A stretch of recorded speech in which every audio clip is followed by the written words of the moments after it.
2 दिनों की भूख थी, पर मालिक तू बड़ा बेनियाज है।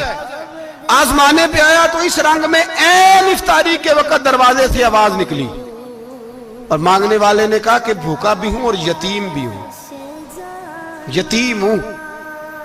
हजरत फातिमा कहने लगी, बेटा देर ना करना, यतीम का पेट भरने में देर नहीं होनी चाहिए।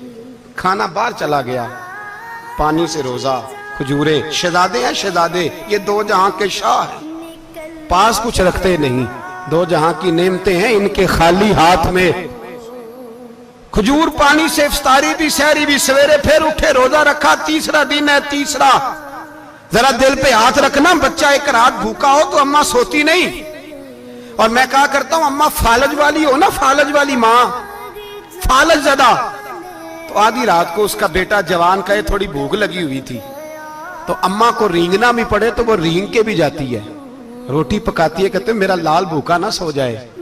और मुस्तफा की बेटी से ज्यादा बच्चों से कौन प्यार कर सकता है। और 3 दिन के भूखे बच्चे, तीसरा दिन आया, बड़े हौसले से बीबी कह देती है, छोड़ो इनका तो काम है, ये तो आते रहते हैं, मेरे बच्चे भूखे, तुम पहले रोटी खाओ। लेकिन मेरे भाई, करबला ऐसे नहीं सजती। ये जो बर्गर खा के नाराज होने वाले बच्चे होते हैं, ये मैदानों में नहीं निकल पाते, इनके लिए मुश्किल होता है। हजरत फातिमा ने, हजरत अली ने ड्यूटी की, ड्यूटी अपने बच्चों को तैयार किया करबला के लिए।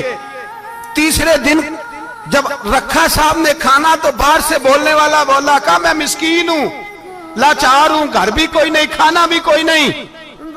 इमाम हुसैन फिर उठे, तीसरे दिन का भी खाना दे दिया।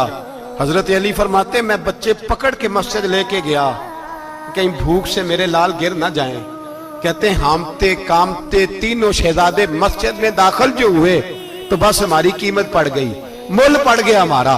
कहते मस्जिद में कदम रखा तो ऐसे लगा जैसे नबी पाक हमारा इंतजार कर रहे हैं। फरमाते तीसरे दिन की मगरिब पढ़ने गए तो हुजूर ने तीनों बाप बेटों को चेहरे देखे, फरमाया अली ये जिब्रील खड़े हैं और फरमा रहे हैं तेरे 3 दिन का अमल खुदा को भी बड़ा पसंद आया है, मोहम्मद मुस्तफा को भी बड़ा पसंद आया है, बड़ा पसंद आया है 3 दिन का अमल।